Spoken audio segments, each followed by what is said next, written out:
अस्सलाम वालेकुम। हम आज की जो टॉपिक है हमारा वीडियो का वो है सपोर्टिव रिहैबिलिटेशन।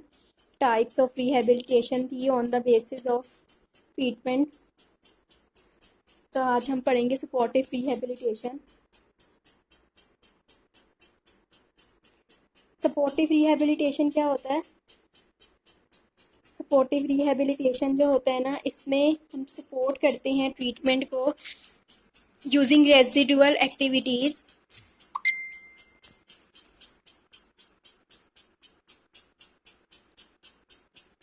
तो जो हमारा एम ऑफ ट्रीटमेंट होता है ना, वो हमने ऑप्टिमल फंक्शन को जो है ना प्रोमोट करना होता है। हमारी जो रेजिडुअल एबिलिटीज़ यानी जो पीछे बच जाने वाली एबिलिटीज़ होती हैं उसके थ्रू।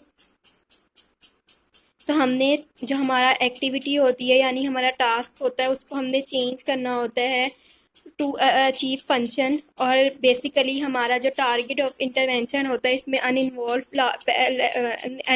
पार्ट और लेस अफेक्टेड पार्ट जो होता है ना, उसको हम इसमें यूज़ करते हैं, इन्वॉल्व करते हैं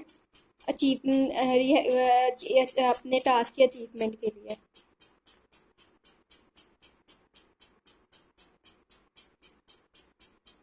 अच्छा, जो सपोर्टिव रिहैबिलिटेशन है वो हम हर डिजीज़ में तो नहीं देते। कुछ डिजीज़ हैं जिसको हम सपोर्टिव रिहैबिलिटेशन के थ्रू ट्रीट करते हैं। उसमें सबसे पहले स्ट्रोक यानी कि फालिज, ट्रोमेटिक ब्रेन इंजरी और फिर स्पाइनल कॉर्ड इंजरी आ जाता है। तो सबसे पहले हम देखेंगे आज स्ट्रोक।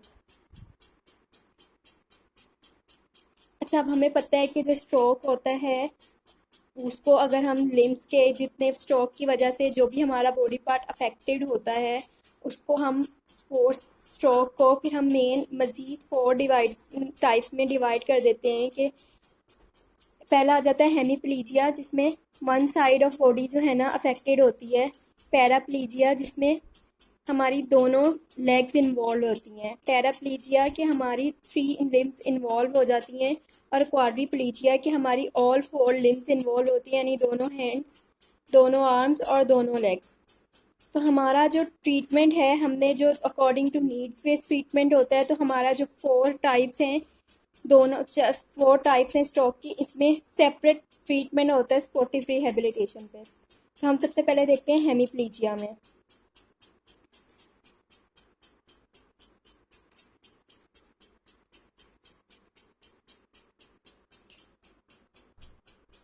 तो सपोर्टिव रिहैबिलिटेशन में हम हेमीप्लीजिया को देखें तो हेमीप्लीजिया में हमें पता है कि वन साइड ऑफ बॉडी नहीं वर्क कर रही होती। लेकिन अगर हम देखे चलें कि अगर हमारी लेफ़्ट साइड की बॉडी वर्क नहीं कर रही है तो हमने राइट साइड के थ्रू इससे वर्क लेना है। तो अब हम देखेंगे कि हम राइट साइड का इस्तेमाल करते हुए, राइट हैंड का यूज़ करते हुए हम कैसे अपने क्लोथ खुद चेंज कर सकते हैं, यानी हम स्ट्रोक में कैसे इंडिपेंडेंट हो सकते हैं।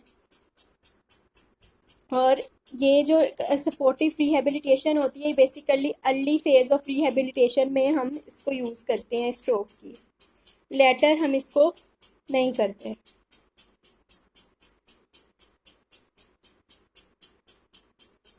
अच्छा, अब ना हम पहले यहाँ पे सिर्फ देख रहे हैं बेसिकली कि ना चेंज ऑफ क्लोथ्स है कि यानी डोनिंग मतलब पहनना और डॉफिंग मतलब रिमूव करना। तो हम पहले देख रहे हैं कि डोनिंग एंड डॉफिंग को। तो अगर हम डोनिंग ऑफ डॉफिंग को स्टार्ट करने से पहले ना हम इसका जनरल रूल देख लेते हैं। वो क्या है डोनिंग एंड डॉफिंग ऑफ शर्ट का?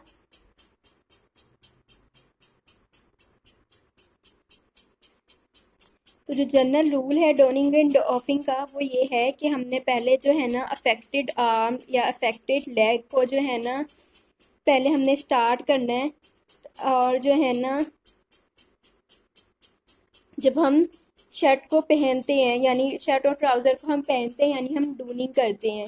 और उसके बरक्स जब हमने रिमूव करना है तो हमने पहले अनअफेक्टेड साइड को कि जो ट्राउज़र है और शर्ट है उसको हम रिमूव करेंगे।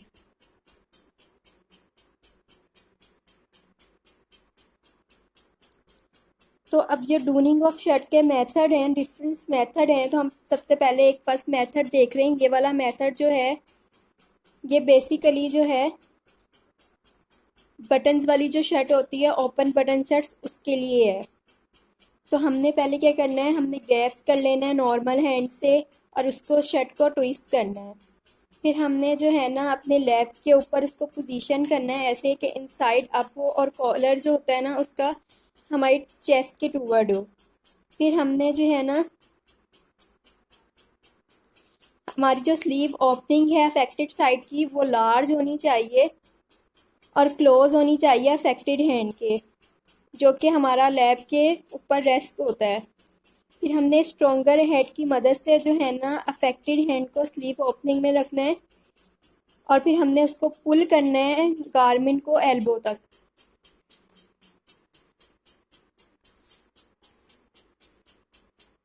अच्छा, अब हमने जो है ना स्ट्रॉन्गर आर्म में स्लीव डालनी है और आर्म को रेस कर देना है और शेक करना है कि एल्बो पास्ट हो जाए। फिर हमने स्ट्रॉन्गर हैंड की मदद से शर्ट को गैदर करना है बैक से हेम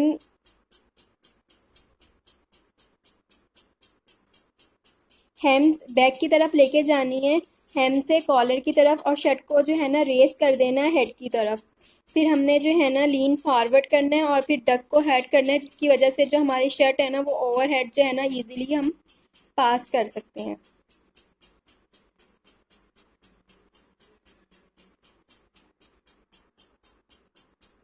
फिर जो हमारा स्ट्रॉन्गर हैंड होता है जो कि अनअफेक्टेड हैंड है, उसकी वजह से ना हमने लीनिंग फॉरवर्ड करते हुए जो है ना शर्ट को जो है ना दोनों शोल्डर्स पे डाउन करना है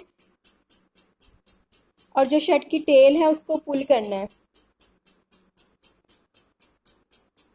अब हमने शर्ट को इस तरह से एडजस्ट करना है कि वो स्मूथ रहे, उसमें कोई रिंकल्स ना हो और जो स्लीव्स हैं वो प्रॉपरली प्लेस हो शोल्डर और आर्म पे। क्योंकि जो है हम हेमीप्लीजिया के पेशेंट्स होते हैं उन्हें जो है ना नहीं पता चलता कि उनकी शर्ट शोल्डर पे आर्म पे सही है भी या नहीं।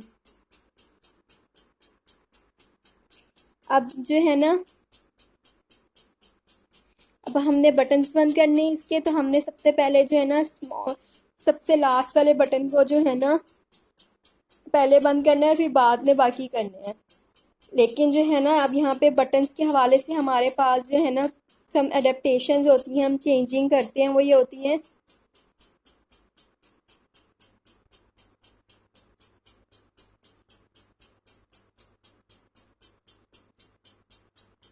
जो हमारे स्ट्रॉन्गर आर्म के बटन होते हैं ना, हम पहले से ही बटन उसको प्री बटन कर देते हैं अगर कफ की जो ओपनिंग होती है वो लार्ज हो।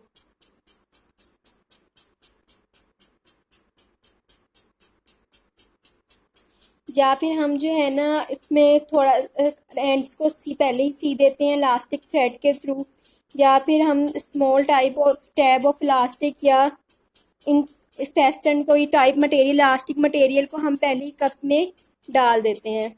अच्छा, और इसके अलावा हमारे पास commercially available standard commercially available buttons भी आते हैं हेमीप्लीजिया में यूज़ करने के लिए।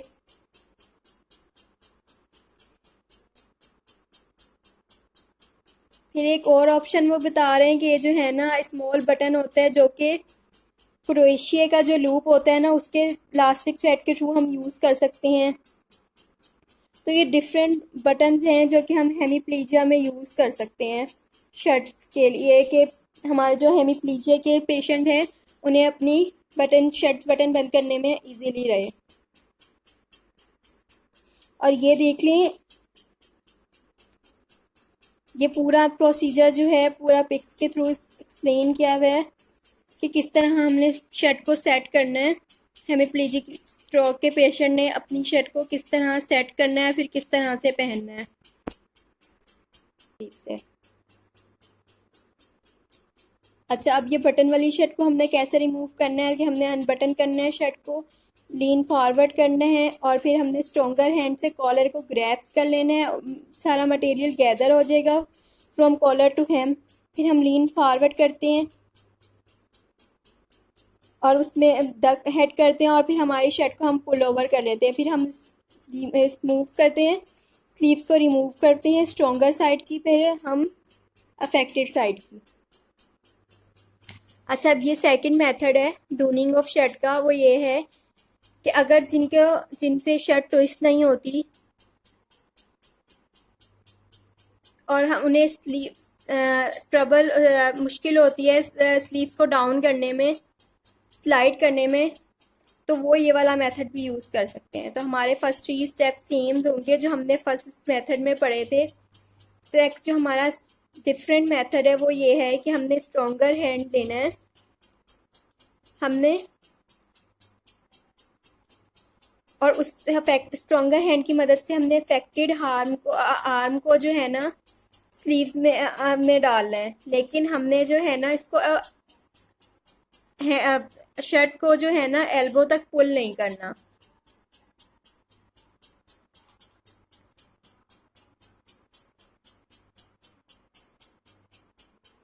अब हमने क्या करने हैं,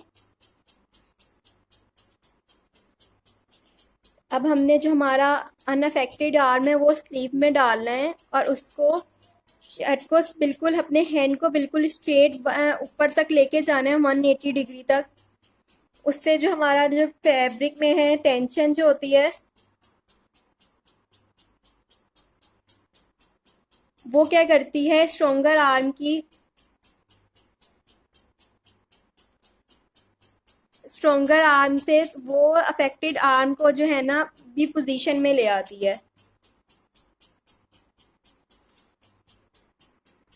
अब हमने जो है ना लोअर आर्म को नीचे कर देना है और अब हमने अफेक्टेड आर्म को जो है ना एल्बो तक लेके जाना है, अफेक्टेड आर्म की स्लीव्स को।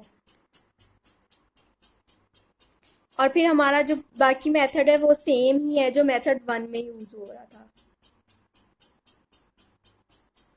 अब ये एक अनदर मेथड है, वो ये है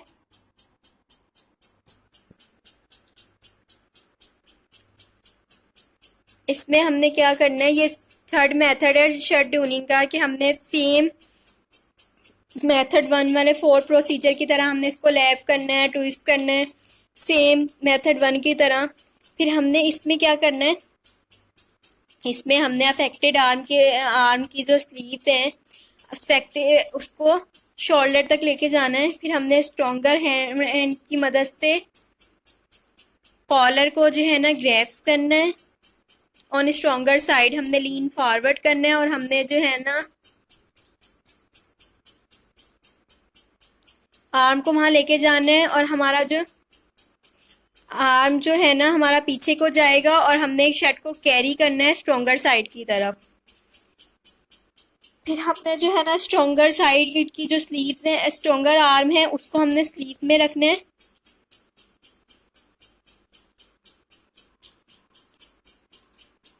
फिर हमने जो है ना बटन को एडजस्ट करना है लाइक मेथड 1 स्टेप 8 एंड 9 में जैसे हमने किया था, मेथड 1 के स्टेप 8 एंड 9 में।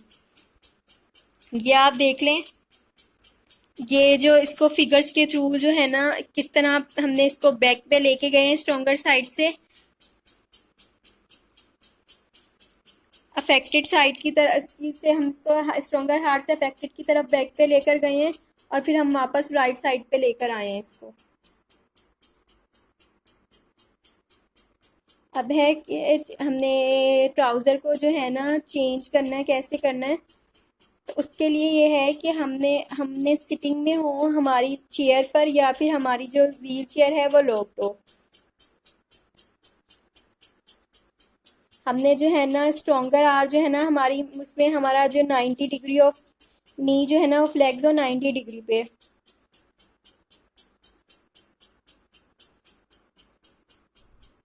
अब हमने फिर क्या करना है, हमने अपने स्ट्रॉन्गर हैंड की मदद से आगे को होना है और हमने जो एंकल है अफेक्टेड लेग का उसको ग्रैप्स करना है और जो है ना हमने स्ट्रॉन्गर आर पे उसको स्ट्रॉन्गर लेग के ऊपर क्रॉस पोजीशन में जो है ना रखना है।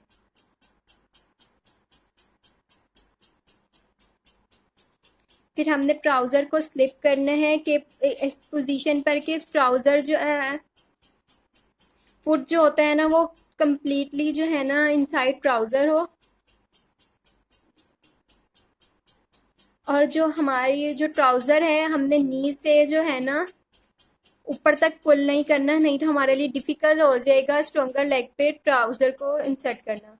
फिर हमने अनक्रॉस कर देना अफेक्टेड लेग को बाय ग्रेस्पिंग एंगल और portion of soak around angle. और अब हमने स्ट्रॉन्गर लेग को ट्राउज़र में रखना है और हमने हिप तक ले जाना है। अब हमने जो है ना अब देखना है इसमें कुछ हमारी प्रिवेंशंस हैं, एहतियातें हैं, वो क्या है कि हमने ट्राउज़र को जो है ना ड्रॉप नहीं होने देना जब हम पुल करते हैं, और एल्बो को हमारा जो अफेक्टेड हैंड है हम वो पॉकेट में रख लें, या फिर हम अफेक्टेड हैंड की 1 फिंगर्स को हम अगर बेल्ट के लूप में डाल देने चाहेंगे। इससे जो है ना अगर आप स्टैंड कर सकते हो तो ये बेस्ट वे है, और अगर तो आप इजीली जो है ना अपने हिप तक जो है ना ट्राउज़र को पुल कर सकोगे। फिर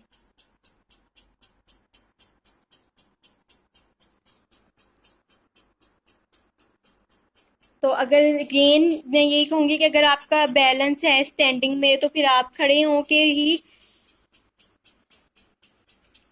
पुल करें, और फिर हम जिप को भी पुल करें, या फिर अगर बटन है बटन को पुल करें। और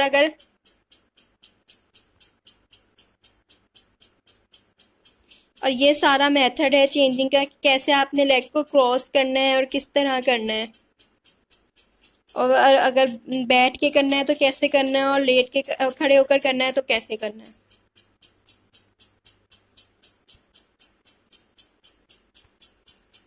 अच्छा, ये ट्राउज़र एडेप्टेशन है वो क्या है, इसमें जो है ना हमने ट्राउज़र को इस तरह मैनेज करना है हेमिप्लेजिक स्ट्रोक के पेशेंट के अकॉर्डिंग।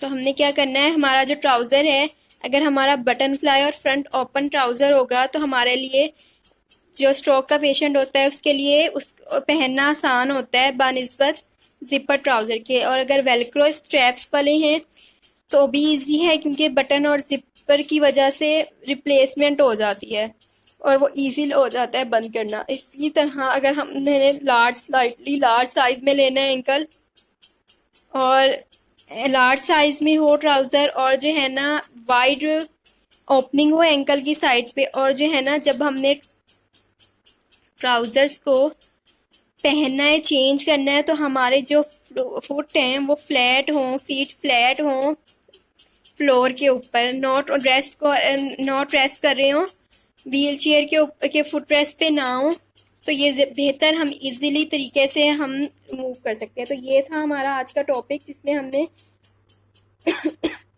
देखा कि हेमिप्लीजिक स्ट्रोक पेशेंट कैसे इंडिपेंडेंट होकर अपने क्लोथ्स इजीली रिमूव और चेंज कर सकते हैं। नेक्स्ट वीडियो में हम देखेंगे कि वो किस तरह से उससे खा सकते हैं। तब तक के लिए अल्लाह हाफिज़।